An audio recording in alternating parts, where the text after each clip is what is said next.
Welcome back, everyone. In this lecture, we'll have the introduction to Module 4, the overview, and then we'll begin the first part of it, which is the color image fundamentals. In that, we'll learn about sensitivity of cones in the human eye, and the primary and secondary colors, and properties of color. And finally, we'll learn about the chromaticity diagram and the color gamut of various devices. Module 4 covers three broader topics which is described in three chapters of textbook. So in the first part we'll learn about color image processing. In the second part we'll learn about wavelets, just introduction and some basic topic. And then we'll learn about morphological image processing. So syllabus for the fourth module is in color image processing. We'll learn about color fundamentals, color models, and pseudo color image processing. And in wavelets part, we'll learn about some background topics and then multi-resolution expansions. And in the third part, which is morphological image processing, we'll learn about preliminary topics and then we'll learn about erosion and dilation and then opening and closing and then hit or miss transform. And finally, we'll learn some basic morphological algorithms. So we'll begin by learning about color image processing. So why we need a color image processing? Basically, why we go for color images? Uh, so just observe this image and see what things you can identify here. So basically, you can make out that this is a image of a scenery with some grass and some plants in the background. But if you strain your eyes and search further, you can observe some eye here, okay, in this part. And if you take further closer look, you can make out a shape, but you're not certain about what you are seeing there. Now, if I switch to colored view, things are quite clear. You can see a rabbit here, and then the grass and the plants in the background and the color. So everything is clearly visible in this colored image. So that is the difference. In grayscale images or black and white images, humans can distinguish only about 30 different shades uh, at a at any given level of illumination. Nothing more than that. It's 30 levels we can distinguish. That is the human limitation. But for color, we can distinguish millions of colors because if you recall the eye structure, each cone has a nerve ending connected to it. But rods, which basically perceive the intensity, have group of rods connected to a nerve ending. And the cones are concentrated near the fovea part.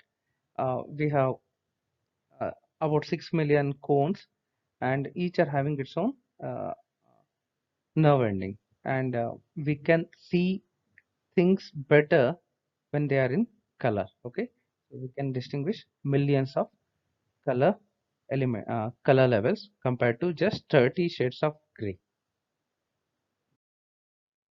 Light is fundamental for color vision, and without light we cannot see anything. And to see things in color, basically there should be some light, otherwise nothing will be visible.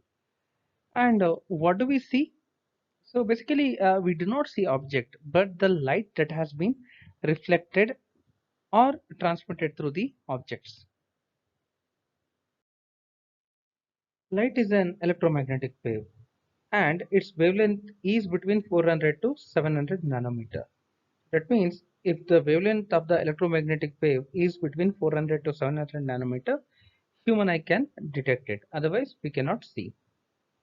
And this is the color spectrum as seen by passing the white light through a optical prism. This experiment was done by uh, Sir Isaac Newton in 1666 when he was 24 years old. You can see here there's a white light which is entering the prism, and it splits up the white light into different bands here. So you can see the infrared, you can see the red and the blue, and beyond red will be infrared, and below this blue will be the violet radiation which we cannot see. But in between infrared and ultraviolet, whatever electromagnetic radiation is there, we can see that. So this is the uh, electromagnetic spectrum, and in this broader spectrum which spans from gamma rays to radio waves, so we have seen this in the first module itself. So in this broader spectrum we can see only a small portion of it, which is the visible spectrum, varying from 400 to around 700 nanometers. And for a achromatic light, which is a monochrome light source, there is only one attribute to describe it, which is basically the intensity. There's no other attribute. So this is the case with scotopic vision or the rod vision. We can only perceive the intensities, whether it's bright or dark or in between. We cannot see any colors in it. And for a chromatic light source, there are three basic attributes to describe. Uh, First one, radiance, which is basically the total amount of energy flow from a light source in watts, and luminance, the amount of energy received by an observer given in lumens, and then brightness, which is the intensity. So for for color vision, for photopic vision, these are the three attributes which we can consider. Okay, radiance, luminance, and brightness. Cones are the sensors in the eye responsible for color vision, and we have studied that there are 6 to 7 million cones in the human eye, and among these 65% are sensitive to red light, 33% are sensitive to green light, and 2% are sensitive to blue light. Even though blue cones are just 2% of the total, uh, they are still the most sensitive among the three. And you can see the curves here, experimental curves detailing the absorption of light by the red, green, and blue cones in the human eye. So you can see the red cones are fairly sensitive from around 450 nanometers to 700 nanometer, but they peak at around 575 nanometer. And similarly, the green cones are sensitive to wavelengths of around 400 to uh, nearly 700, but they are highly sensitive at around 535 nanometer. And similarly, the blue cones are sensitive at around are highly sensitive at around 445 nanometer. A color version of it. So long L for long for red light, and M for green, and S for blue light, short wavelength. And the CIE, which is the International Commission on Illumination, uh, defined primary colors in 1931 for standardization. So they defined red at 700 nanometer, and green at 546.1 nanometer, and the blue at 435.8 nanometer. Even though the experiments or detailed experiments were carried much later, the CIE defined it in 1931. So the values given here in nanometers are approximate. We should not take them as exact values. So the primary and secondary colors, we call this RGB as primary colors mainly because of the absorption characteristics of the human eye or the cones. And wherever these primary colors intersect, like this green and blue, they generate this secondary color of cyan here, and green and red generate yellow, and red and blue generate magenta. And when we add RGB in equal proportion, we get white. And generally, this RGB color as primary is used in case of light sources such as monitors or projectors, where the background is usually black, and we need to generate the white light by adding all these colors. And we can also have another type of primary, which is subtractive primaries, which are basically yellow, magenta, and cyan, or which is called as CMY, cyan, magenta, and yellow. And you can see here when we add yellow and magenta, we get red light. Yellow and cyan, we get green light, and magenta and cyan, we get blue light. So the relationship between these colors is same in both cases. So between blue and green, we get cyan. Here, between blue and green, we get cyan. Okay, so the relationship whenever we add two colors, the colors which is generated is same in both cases. But the thing with this subtractive primaries is when we add the pigments yellow, magenta, and cyan in equal proportion, it will generate black color. So this is a subtractive primary. We are subtracting the light from the white background. So it is used for printing purposes where the background is usually white in color, and we need to subtract the color or light to generate the black. That is the idea with this. So subtractive primary colors or CMY used in case of pigments in printing devices. White is subtracted by CMY to get the black. So this is a generalized view of primary and secondary colors. So we have three primary colors. Whenever they intersect, we get the secondary colors. So to get the idea of it, so this is it. So we have three torches of red, green, and blue. So when they over overlap, so they will generate white light. And so when red overlaps with the green, they produce yellow, and blue with green generates cyan, and blue with red generates magenta. And another view here. Okay, so and about pigments, here are the combination CMY, cyan, magenta, and yellow. Magenta and yellow combine to generate red, and cyan and magenta generate to merge to generate blue color, and cyan and yellow merge to give green color here, and all of them combine in equal proportion to generate black. So this is how the primary and secondary color concept works. So let's learn more about light and color. The frequency of the light determines the color, and the amount of light is the intensity. The three independent quantities that are used to describe any particular color are hue, saturation, and lightness.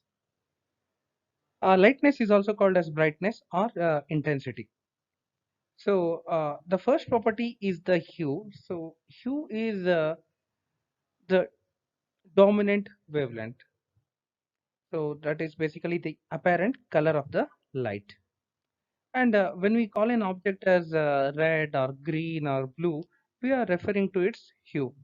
And hue is determined by the dominant wavelength. Next property is the saturation. The saturation of a color ranges from neutral to brilliant. And the circle on the right here is more vivid red than the circle on the left, although both are having the same hue. So you're getting the point here. So same hue, but because of different amount of saturation, they are appearing as different. So basically the saturation is determined by the excitation purity and depends on the amount of white light mixed with the hue. And a pure hue is fully saturated like this one. It means there is no white light mixed in it. And hue and saturation together determine the chromaticity for a given color. So chromaticity means hue plus saturation. Third property is the lightness or brightness. And it is a subjective descriptor that is practically impossible to measure. It embodies the achromatic notion of intensity and is one of the key factors in describing the color sensation. And it is determined by actual amount of light with more light corresponding to more intense colors. So the takeaway from this is, so you can see, even though this is a same this circle is having same chromaticity, because of a different amount of light it is uh, giving out or reflecting, it appears differently. Okay, so it is basically the amount of light the color reflects or transmits. Hue and saturation taken together are called chromaticity, as we have studied in the previous slide. Therefore, color may be characterized by its brightness and chromaticity. The amount of red, green, and blue needed to form any particular color are called the tri-stimulus values and are denoted X, Y, and Z respectively. A color is then specified by its trichromatic coefficients defined as these equation values here. X is equal to x by x plus y plus z, y equal to y by x plus y plus z, and z is equal to z by x plus y plus z. And by these equations, we can note that x plus y plus z, small letters, is equal to 1. Another approach for specifying color is to use the CIE chromaticity diagram, which shows color composition as a function of red, x, and y for green. For any value of x and y, the corresponding value of z for blue is obtained from equation x plus y plus z is equal to 1. So if you simplify it, z is 1 minus x plus y. The point marked green in the figure here has 62% green and 25% red component. And if you use the equation and you can calculate that, the contribution of blue uh, component is around 13%. The composition of various spectrum colors from violet at 380 nanometer to red at 780 nanometer are indicated around the boundary of the tongue-shaped chromaticity diagram.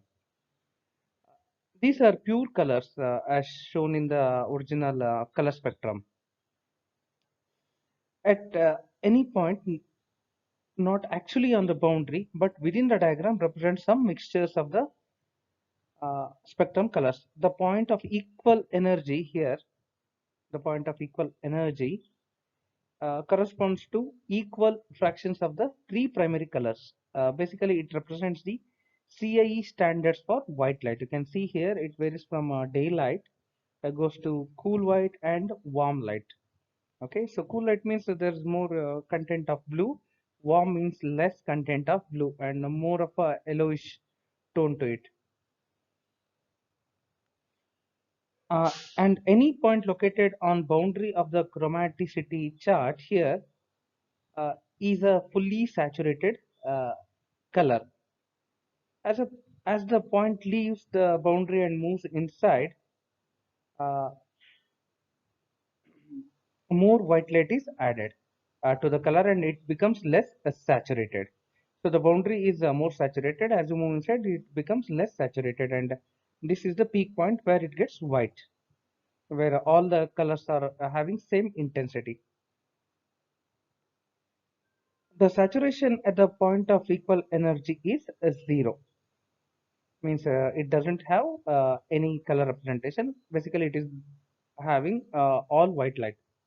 The chromaticity diagram is useful for color mixing because a straight line segment joining any 2 points in the diagram uh, defines all the different color variations that can be obtained by combining these two colors additively, like here. So if you join the line from uh, pure blue to red, you can get the colors represented by this line. Okay, it goes from blue to magenta to red with all possible variations.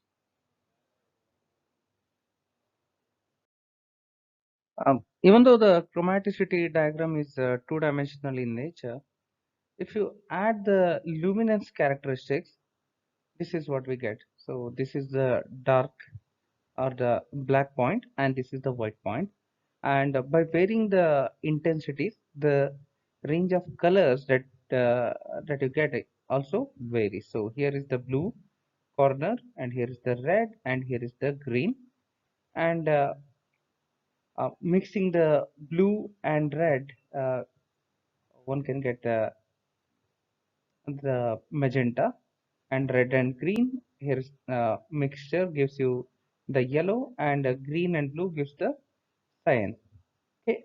Any possible combination will lie within this three-dimensional structure. So this is a chromaticity diagram with added dimension of luminance. Usually the chromaticity diagram is used to evaluate the color gamut of any system. So color gamut is the ability of any device to represent the colors. So you can see this is the color monitor gamut, which can recreate all the colors which fall within this triangle. So anything outside like this portion is missed out, is entirely missed out, because it is not capable of recreating those colors. And this can be thought of as like when you have different drawing uh, equipments, or pastels, or oil paint. You have range of colors that you can create. You cannot create or recreate all the colors that you want, because those things will have limitations. Like you can have a color pencil uh, that will have certain limitations. Pastels have certain limitations, or oil painting techniques have certain limitations. So similarly, the color monitors have certain limitations, so they cannot recreate all the colors possible. And if you go for printing devices, their gamut is quite small, this awkward shaped region inside. So only this part can be recreated by the printing devices, because printing means you need to put the ink on a white paper. Means in order to generate yellow, you need to mix red and green. So it's not as simple as displaying using the lights. So the gamut for printing devices is quite small. So to give you a bigger example, uh, or more examples. So this image, so this is the CRT color gamut, and then LCD is slightly bigger, and then LED monitor slightly bigger, and using laser you get a quite huge color gamut. But still, it will also miss out on certain color ranges, this region or this region. So this is all about color gamut of color monitors and printing devices. In this lecture, we have looked at some color image fundamentals, like sensitivity of cones in the human eye, primary and secondary colors, what do we mean by that, and properties of color. And finally, we looked at chromaticity diagram and the color gamut of various devices. In the next lecture, we'll learn about various color models. See you at the next lecture. Thank you.